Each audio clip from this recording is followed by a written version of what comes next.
Right, Bismillahirrahmanirrahim. Assalamualaikum warahmatullahi wabarakatuh, and very good evening. Now, you guys can hear me, right? I hope. I am alone at DK Chempaka. So yeah, if I know that I'll be alone, I'll probably just stay in my office. Anyhow, there's already like 26 of us. Number is growing. But since I'll be recording this, so I'll just continue. Can you guys see my slide? Oh, it's there. So the Chempaka internet is a bit slow. So yeah, if you guys can't hear me, please let me know. You can WhatsApp, or even if you WhatsApp me and then I didn't reply, you can just ring me so that I know. All right. So welcome back to SID 2004. Last week I was not able to give a lecture on this due to health issues. However, I did post 2 recordings based on what I did last year for this particular subject. And if you actually look at the instruction, the lecture notes should have covered the materials labeled as lecture 3. Okay, where last week you should have looked at the different structures of protein, specifically the tertiary and quaternary structures, and then you probably should have looked at a little bit on functions, certain functions of proteins, okay, function in quaternary structure and whatnot. And you should have also looked at denaturation of proteins. Okay, so pretty much in terms of introduction, you should have know what proteins are, the structure classifications, denaturations, and so on. Okay, so if you have no idea what I'm talking about, please go back. You can just go to Spectrum and watch the recordings that I have posted. Okay, so there are 2 links. So one link is just a continuation until the end of the lecture material, and then a little bit of more materials to just finish off everything. Okay, so now we are on lecture 4. And we are currently at here. Okay, so we're covering about proteins and peptides for the next 3 weeks before having a semester break in early of May, and then on the second week of May, the lecture have now been switched. So Tuesday will be taken by Dr. Aziana, and I'll be taking over the Thursday lectures. Okay, so just to make sure you guys know, so that if you're planning to come, or you know, you might think, oh, I want to attend a hybrid lecture, so you just need to make sure that which one is which. Okay, especially, and those who are online, I know Dr. Aziana is using Teams. In my case, I'm not using Teams. I'll be using this Meet. Okay, and okay, and then most likely the plan is for you guys to have a quiz on week 13. In week 13, just one quiz that covers all the lecture materials. And if we do not have time to actually cover the whole thing, I normally just kick the quiz to the final week on week 14. And then what I will do is I will post a discussion on the quiz itself, what are the correct answers, and how can you actually tackle the questions as a recording. Okay. All right. So today what we're going to look at is we're going to look at chemical synthesis of protein and peptides. And of course, this is an overview.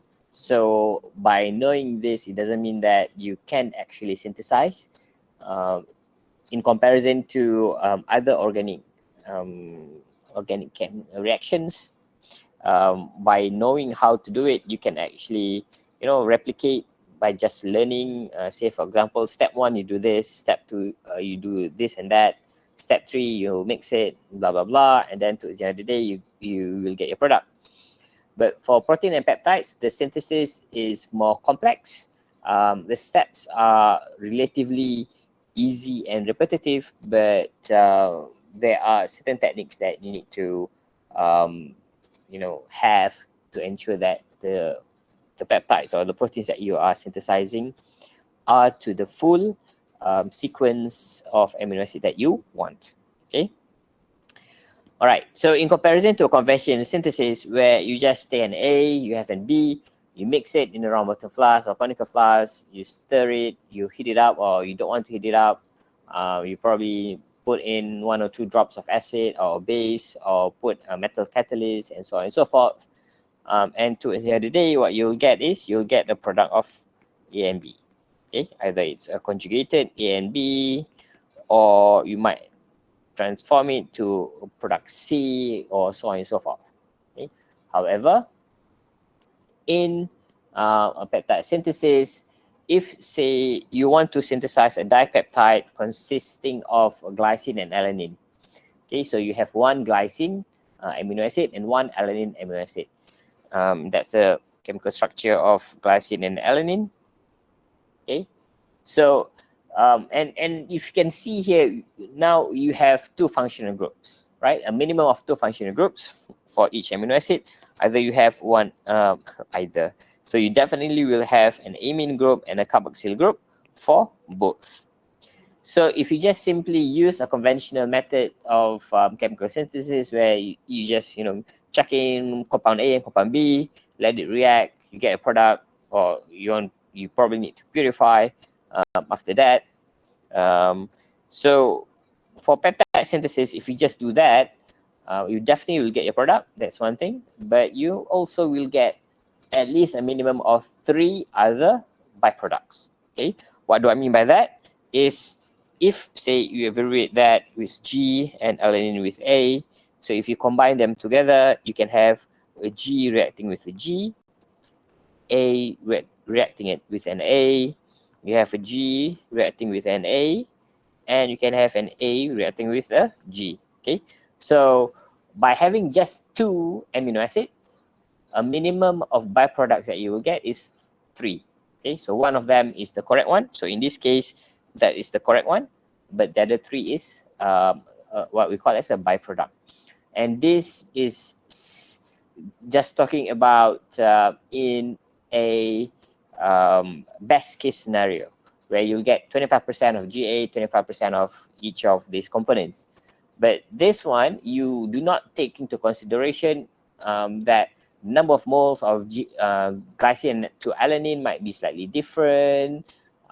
They could be some other impurities in the chemical, or you might have impurity in your catalyst or in your reagent, in your solvent. So towards the end of the day, the yield that you will get is very, very low. Okay, so how do you actually tackle this scenario and try and produce a peptide or a protein of a higher purity, okay, or quality and purity? So chromatic synthesis for products, if you consider polymer reaction, okay, and then if you are considering a polymer reaction where you might have 5 amino acids, for example, then the byproduct, the number of byproduct goes exponentially. Okay, so a protein that is very, very long, then you have like probably 1% of product yield in comparison to the other byproduct. Okay, so that one, again, if you are considering a single polypeptide chain, what if you are trying to synthesize, say, insulin? Okay, so from last week's, we've looked at insulin, and we do know that insulin has 2 chains, chain A and chain B, and then you need to synthesize chain A, you need to synthesize chain B, and then within this chain, there are 4 cysteines that you need to form a disulfide bond. Okay, so now it becomes more and more complex. Okay, so conventional synthesis is, in this scenario, conventional synthesis is no longer the best practice. So how do you tackle it? There are two approaches. One is C to N, what we call as C to N synthesis. The other one is N to C synthesis. So what are the differences? Okay, so we do know that peptides and proteins has C terminal and N terminal. So C terminal comes from the carboxylic acid, and then you have a polypeptide, and then at the very end on the opposite side you will have an amine group. So this is what we call as C and N terminal. Okay, so there are two approaches. Either you start with C, okay, and then you grow it like that, or you can start with an N and then you grow it to the C direction. So there are two options, okay, C to N and N to C. And this option, N to C, is what nature is doing. So our body produces our proteins from N to C. So if we have this polypeptide, our protein will start off synthesizing or starting off with one amino acid, and then especially in you're talking about ribosomes, okay, and then this single amino acid will be added to the other one, okay, and then the other one, these two now will be added to the third one. So you started off with at the N terminal, and then you move to the C terminal. Okay, so this is what nature is doing. So you might be familiar with this slide in 2004 where we talk about peptide and protein synthesis, and how antibiotics is being used to inhibit this particular ribosomal structure. But nonetheless, this is what I'm talking about. Okay, so you have your N over here, it grows, and then from the N, it is added to the C. Okay, and then finally you get your complete polypeptide and so on and so forth. So that's the basic, this is how nature is doing it. So if you consider that particular scenario, how do you actually do it chemically? So there are a few strategies by which you can employ for you to be able to synthesize peptides. The first strategy involves the use of protecting group. Because now remember why, so go back to how we are talking about glycine and alanine, the dipeptide. You get the other three byproducts due to the availability of two functional groups per amino acid. Okay, so if you can use a protecting group or PG in this scenario, and you can limit the number of functional groups available, and therefore you in theory you should be able to get a more directed synthesis. Okay, for example, if you do have an amino acid like this, you can protect it at the N terminal. So now you have one protecting group on the N terminal, and while another amino acid, so imagine if this one is G and this one is an A, so you can protect the amine group at the glycine amino acid, while for the alanine you can do a carboxylate protection, so you can put a protecting group on the carboxylic acid functional group, and from there now you will have, of course, in the presence of a catalyst to activate the carboxylic acid for the glycine, now you will have a more directed synthesis. Okay, so now you only have one functional group per amino acid, and then if you mix it by a conventional way, now you will get a dipeptide having two protecting groups. Okay, so you protect NAC, you activate the carboxylic acid group on the one of the amino acid. So of course, the activated carboxylic acid group must be from the ones that has the N-protected amino acid. Okay, because this one now has a PG. Okay, so it no longer active. And once you react with both of them, you get a dipeptide. Okay, however, once you have this dipeptide, you can further do modification, or you can further do your synthesis to say, for example, adding a third amino acid. Okay, so if a dipeptide is just what you want, then the first option for the first strategy is to just remove all protecting groups. So you remove the C and the N protecting group, then you'll get your dipeptide. Okay, very straightforward, very easy. However, if you want to add a third amino acid, okay, a third one, again, you have two options. So you either proceed with the N protecting group or the C protecting group. Okay, so again, then you'll get your 3 amino acids, and you have another two options if, say, you want to synthesize or you want to add the fourth amino acid. Okay, so these are the basic principle. These are the basic process on how you can do a more directive peptide synthesis. Okay, we're gonna look at this after in a few slides, if I'm not mistaken. Okay, so let's look at a more detailed example. Okay, so protecting group, it can be carried out on the N or C protecting group. C for the carboxylic acid functional group, the easiest way by which you can protect it is by doing an esterification, while for the N terminal, you can do acylation. Okay, so why can you do a specific D protection?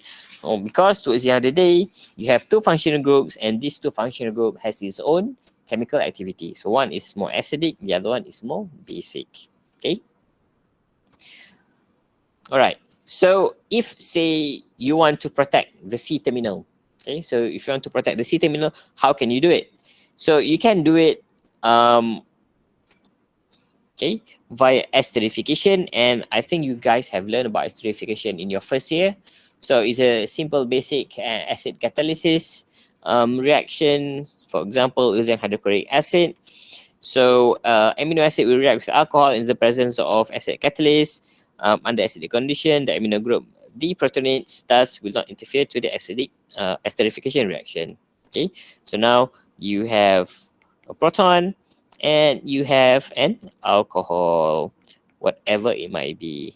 Okay, again, mechanism attacks that position. Okay, so there's two mechanisms. Either you want to do it straight away, which is slightly less reactive, or in the presence of acid catalyst, then this will capture the acid first, then you get a nucleophilic attack, okay, and then forms back, move back, and release the hydroxyl as a leaving group, okay, or in this case, it's that one, okay, not this. But anyhow, so that's the basic principle. You can just revise back your acid and base mechanisms if you want to, but otherwise, you know, this is the basic principle. Okay. So now you will have a benzyl ester, and the beauty of this is that because it is an ester, again, it is very easy to remove it via simple hydrolysis using acid or base in an aqueous solution. Then you can regenerate the free carboxylic acid. Okay, so again, you have acid, for example, in water. So you can cleave that bond over there. Water molecule comes in, and then you can regenerate the free carboxylic acid. Okay, so that's the basic principle. Very straightforward, very easy. Next one, still about C terminal protecting group. Okay, so you can protect, now you can actually protect the carboxylic acid, and then you can remove it very easily using acid catalysis reaction. Okay, so this is to prevent carboxylic acid group from reaction in some undesirable manner. Okay, so this sentence refers back to steric hindrance and those kind of stuff. So whereby, because you are doing a more specific directed synthesis, then having a steric a little bit of molecular steric in terms of your synthesis might help you to actually get the product that you want. Okay, so there are other protecting groups that are normally used. For example, you have methanol, ethanol, or T-butyl alcohol. Okay, so these are some of the common ones. However, due to high probability of racemization from the C-terminal synthesis, this approach is hardly used nowadays. Okay, so there's a lot of racemization process that can occur. I'm not going to go in very detail because otherwise we don't have enough time.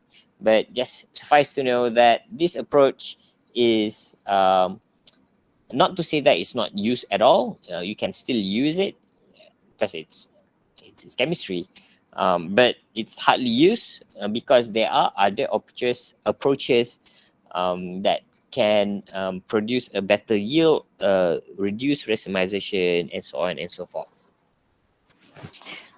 Okay, so N2C approach is not feasible.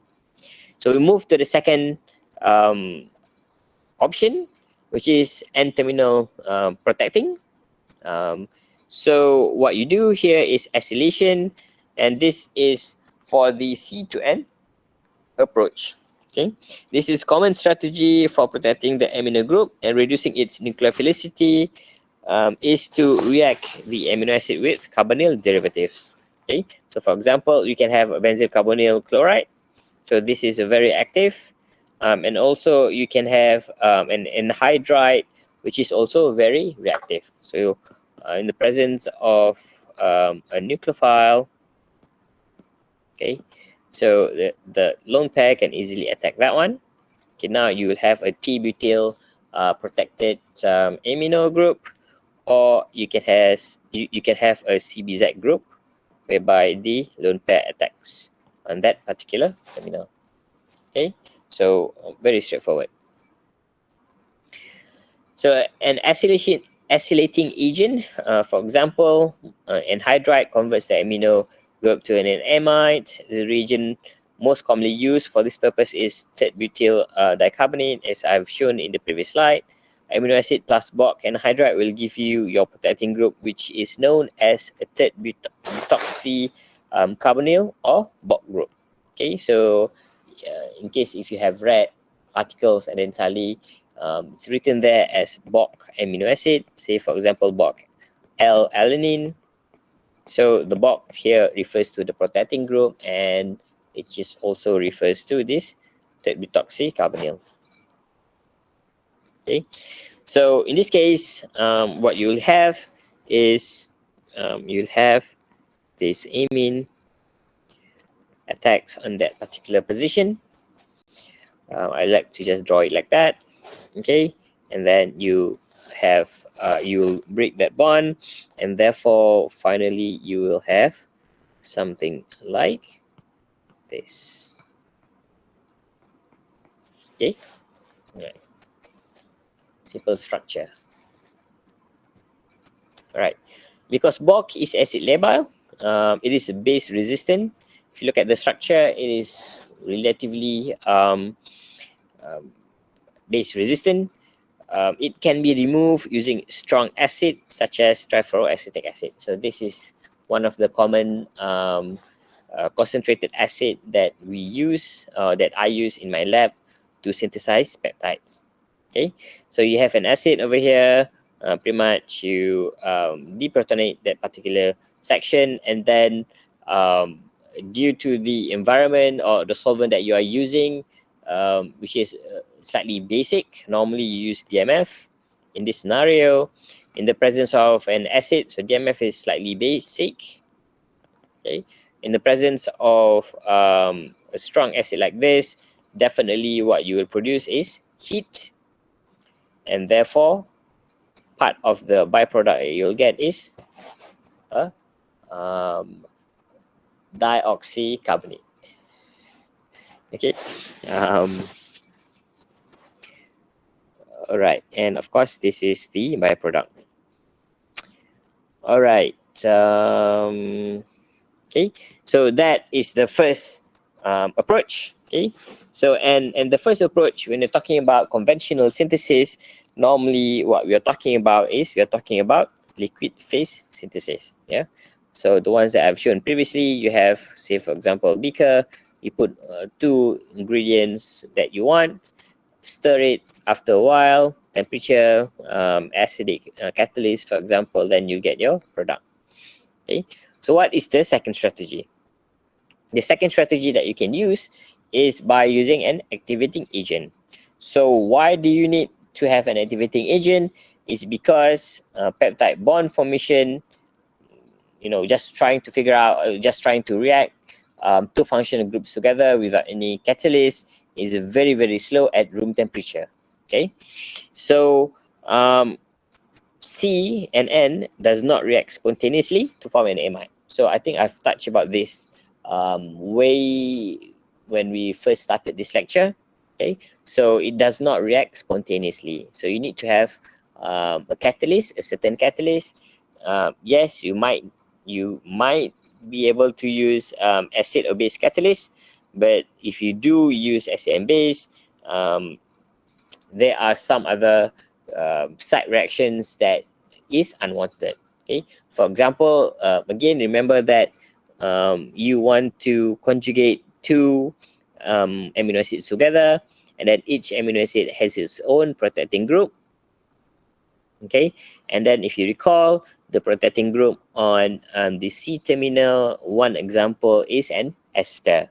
Okay, so if you were to try and react this in an acid catalyst environment, the product that you will get might be your dipeptide.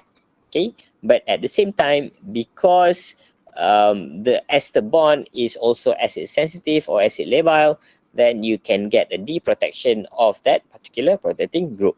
Okay, so it is not a good option to simply use an acid to catalyze the formation of amide bond if you are trying to synthesize a huge protein or peptide. Okay, so direction is too slow, COH is unreactive, acid base reaction is much faster than amide bond formation. Okay, so acid and base reaction over here can also refers to the deprotection of the protecting group. Okay, and therefore you need to have, but you still need to have an activator for the carboxylic acid group, and one activator that is rather specific for the carboxylic acid is what we call as a DCC, N dicyclohexyl carbodiamide.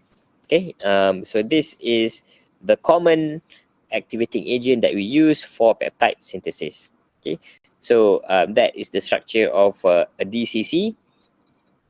DCC is one of the early generation of carboxylic acid activator. There are a few other similar structures. We call it DIC, EDC. So everything ends with a C that refers back to carboxy amide.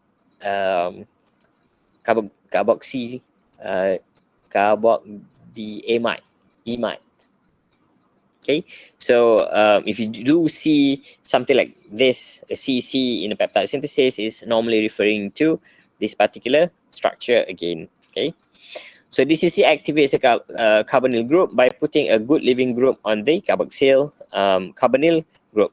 So you have your amino acid over here. In the presence of DCC, DIC, or EDC, you first deprotonates the carboxylic acid, and then you can get a reaction by which the intermediate here, this is the activated species. Okay, so this species is the one that you use, and then in the presence of a second amino acid, so imagine that that one is amino acid 1. So what you do is you activate the first amino acid, and then you mix it to the second amino acid. What you'll get is you'll get a urea structure, a urea base byproducts, and at the same time you'll get your peptide. Okay, so by doing this, what you will have is you will still have your peptide number 1 with its protecting group, and the second amino acid also with its protecting group intact. Okay, then you can now repeat the what do you call it, reaction by either selectively deprotect one of the one of the protecting group and repeat the cycle again. Okay, so that's the basic of peptide synthesis in general. So although DCC lowers the lowers the energy for the amide bond formation, the reaction is by no means free from other side reactions. So these are the side reactions that was reported, that was identified by doing a very simple um, dipeptide using DCC. Okay, so you have one, you have that, you have this, you have this, you have that. Okay, and this all contributes to the overall yield of your products. Okay, and all the other, and of course some of them, like this one, it is all still reactive, and therefore you can have other side reactions occurring. So it's rather a bit difficult to synthesize peptide, even though the steps are very easy. So you mix this, you activate, you mix the second amino acid, you get your dipeptide, and then you can just repeat the cycle. Okay, sounds easy, but in practice it's a bit complex. Other co-activators or reagents are added to promote the formation of number 2, to minimize the formation of these unwanted side reaction. For example, you can add a base, or you can add in N-hydroxycinamide, or you can simply switch to a different second generation or third generation activating agents. Okay. So we've looked at liquid phases synthesis. You either have two options. You have N to C or C to N. The first strategy is to use a protecting group. You either protect one, so you have two amino acids, you protect one protecting functional groups in one amino acid, and then for the second amino acid, you protect the other functional group. Okay, then you combine them together, react it, and then you'll get your product. Okay. The second strategy, you need to have an activating agent. So instead of just using a protecting group, you combine the strategy of using a protecting group with an activating agent so that you get a better yield. Okay. However, this step still has a major drawback, in which once you have your amino acids, okay, with protecting group, you have your reagents, meaning your activating agent, you have your solvent, you have a base. If you mix them together, it will become a very complex mixture. So now you have so many things in one reaction vessel. Okay, so if that's the case, how do you separate the product? How can you get the amino acid or the dipeptide that you want? Similarly, if you just want a dipeptide, then it's straightforward, it's very easy. However, imagine if you want to couple a third amino acid. Okay, so you can imagine the complexity of the reaction. If you have 4, 5, 6 amino acids, then it become more and more complex. Okay, so you can still do it. You can, sorry, someone actually came in. You can still do it, but again, you need to do a lot of chromatography, and chromatography takes a lot of time. That's why even for your labs, you don't really do chromatography for organic labs, especially because you will have a lot of byproducts, and doing chromatography is tedious and time consuming. So there must be an alternative means, and the alternative means is what we call as a modern peptide synthesis. Okay, so there are two approaches in doing a modern peptide synthesis. So one is, so both of these still uses the C to N approach. Okay, so meaning again, just to do a revision, you start off with the amino acid on the most right hand side of the polypeptide chain that you want, and then you couple the next amino acid at the N terminal of that particular first amino acid. Okay, and then you grow it that way. So you have two options. One is what we call as a solution phase peptide synthesis. So or SPS. SPS is more or less the same as the conventional synthesis that we've talked about previously. However, there are some slight differences. For example, you use a reagent that produce a volatile byproduct, and therefore you can remove it during chain growing via conventional method such as rotary evaporator. Okay, so you can see previously we do have a lot of byproducts. So SPS, a modern SPS, is when the reaction is using like it's targeted so that the byproduct is being produced are either one, easily removed, or number two, it can easily be removed, for example, by doing liquid extraction. Okay, so using water, because water is the cheapest solvent. The LLE that is being used sometimes a mix of organic acid, organic solvent, and water. Okay, the second approach is via what we call as a solid phase peptide synthesis. Okay, so the difference between SPS and SPPS is that SPPS is using a solid support to grow the peptide chain. Okay, so for example, instead of having one first amino acid on that side, okay, an example, and then you have your second amino acid with protecting group and the N terminal with a free carboxylic acid.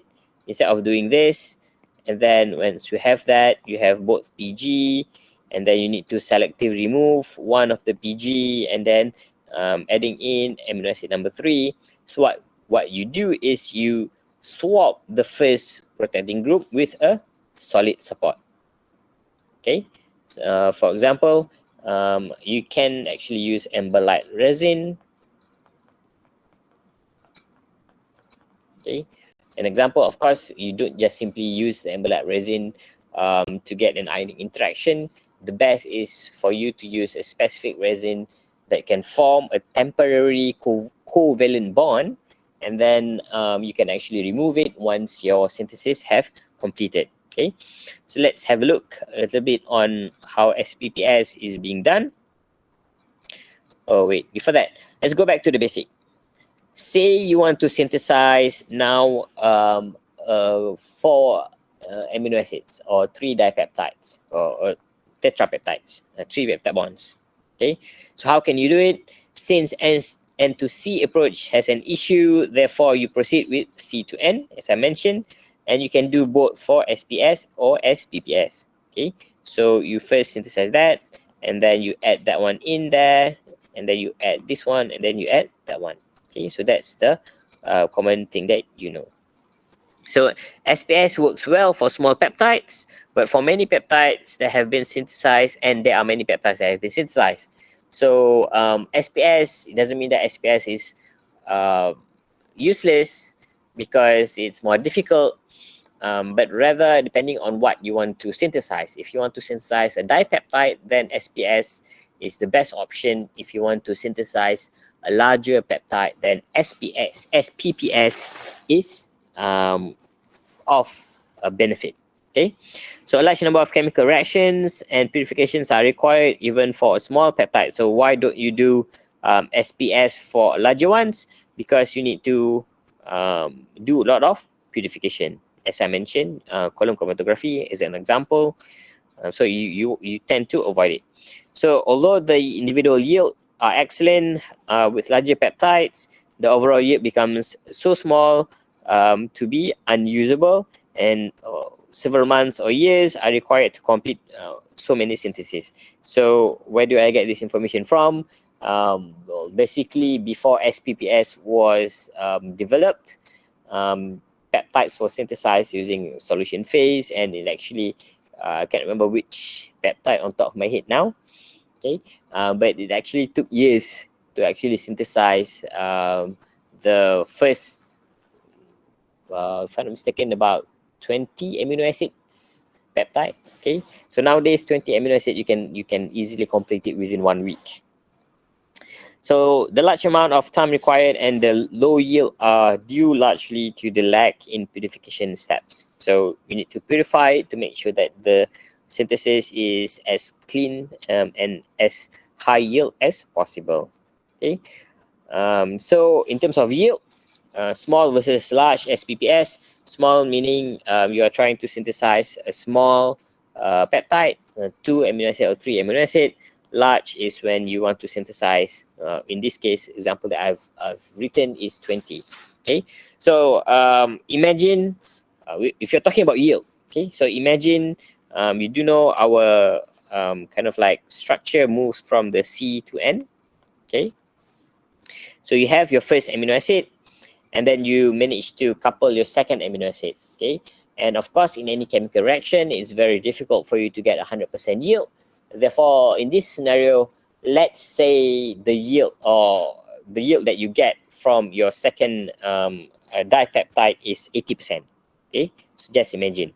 So as you add in, and all reactions, we'll just consider it, each two reaction of forming a amide bond, the efficiency is about 80%. So if you add in a third amino acid, so the efficiency again is 80%. So the maximum yield that you can get is 64% now. Okay, as you grow the peptide, the yield becomes lower and lower. Okay, until at a certain point, on based on this calculation, on the 20th amino acid, you will only get like 1.4% yield. Okay, which is very, very small.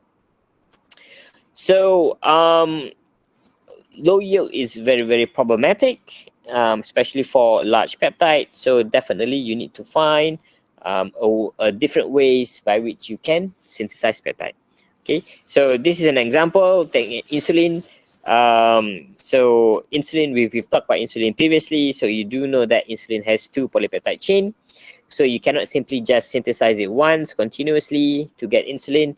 So you need to synthesize it once, and then the second time, and then the third time by which you're trying to do a connectivity, a connection between those two polypeptide chain. Okay, so way back in the first 1921, where insulin or diabetes is known, or insulin is known to help people with diabetes. So it was first initially extracted and then purified from animals, for example, from pigs and cows. However,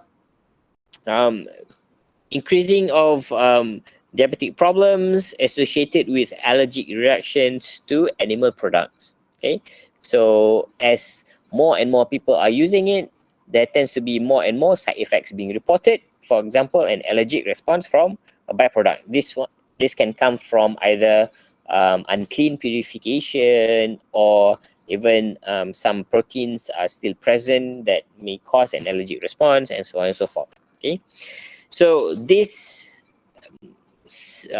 problem fuel a search for alternative insulin supply, and thus chemists comes in and try to synthesize peptides. Okay, so in 1969, okay, insulin structure was solved by Dorothy Mary Crawford Hodgkins after 35 years using X-ray crystallography techniques. So again, old technology takes so long to complete. Nowadays, X-ray crystallography, as long as you get a decent size of a crystal, you can actually solve it within 1 or 2 weeks. Okay, and this is the structure that was solved, and of course some of the structure are actually being resolved from different types of synthesis, and so on and so forth. Okay, and then since the structure was solved, it goes to, instead of producing the insulin via chemical synthesis straight away, it is still a bit difficult because due to the presence of 2 functional groups, and then the amino acids, the technique to produce amino acids, purified amino acids, are not there yet due to the presence of L and D amino acids, and so on and so forth. Okay, and so what comes first was the era of biotechnology, by which proteins and peptides are synthesized in either bacteria or yeast, or even in other animals. Okay, so insulin was therefore moved from an extraction approach to, guys, can you hear me? Can you guys still hear me? Yes, doctor. Okay, because the PC on the hall says that you lost your connection. If you can still hear me, then it's good. Okay, so it goes to the era by which biotechnology is being used a lot, and thus from there a product called humulin was first introduced. Okay, so this is the product is actually identical to human insulin, and the host that was used was Escherichia coli or E. coli. Um, However, not until 1963, by which SPPS was born, so to say born, because the technique was developed. And from this technique, not just insulin, but there are a lot more proteins that are being synthesized.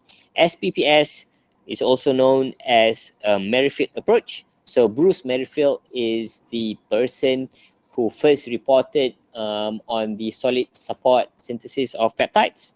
Okay, so you can go to that particular address to if you are interested in looking at how the previous generations of scientists produce stuff. Okay, how they report um, their findings. Okay, so but in this particular scenario, what Bruce synthesized was simply just a tripeptide. Okay, but the advantage of this was the high yield and easy to perform in comparison to if you are trying to synthesize a tripeptide using SPS or more conventional approach. Okay, therefore all peptide synthesis now have switched or have diverged to utilize more SPPS than SPS. Okay, there are a few reasons. Number one is because there's no need for a purification steps between the intermediates. Intermediates here means that if you want to synthesize four amino acids or four peptides or tetrapeptide. So normally for SPS, once you have reacted these two amino acids together, we will proceed with purification. Okay, and then you react the purified products, and number three, and then again purification. Okay, but for SPS, what you do is once you, because you synthesize it on solid support, you'll get your first amino acid over here. Okay, and then what you do is, because it is simply a solid support, what you can do is you can actually synthesize it in a syringe, having a filter over here. Okay, a filter that can stop the resin from going out. Okay, so if you have a resin on top of here, so what you can do is once you have reacted the first amino acid and the second amino acid, you can simply drain it, so wash it. So you put it all your products in this vessel, and then you can add in solvent to kind of like remove all the other impurities, and thus you'll get now a relatively pure dipeptide. Okay, so that is what it means. What this is what it means by no need for purification steps, because you just need to wash it. It's kind of like when you wash your hands. Okay, we have 2 more minutes. I think I'll end at this slide. So peptide go directly on the solid support. So once you have that ready, you can go back and add the third amino acid, and then do the same thing, wash it again, and then repeat the same cycle until you get the peptide of interest. Okay, so excess reagent byproducts, you simply remove it by washing, as I mentioned over here. So you put your solid support, or better yet, you actually grow your peptide in here in the syringe itself. So once the reaction has completed, you can just drain the solution and then add a new solvent, either to wash it, or even after you wash it, you can add another activated amino acid in here so that you can grow the peptide in a vessel, or in this case in a syringe. Okay, so that is general idea on how SPPS works, but we will look at in more detail and continue next week. Okay, that is all from me. Thank you, and next week, if anyone wants to come in, please let me know. Otherwise, I'll just switch the lecture to hybrid. Okay. All right. That's all from me. Thank you, and have a good evening. Thank you, Doctor. Thank you, Doctor. Thank you, Doctor.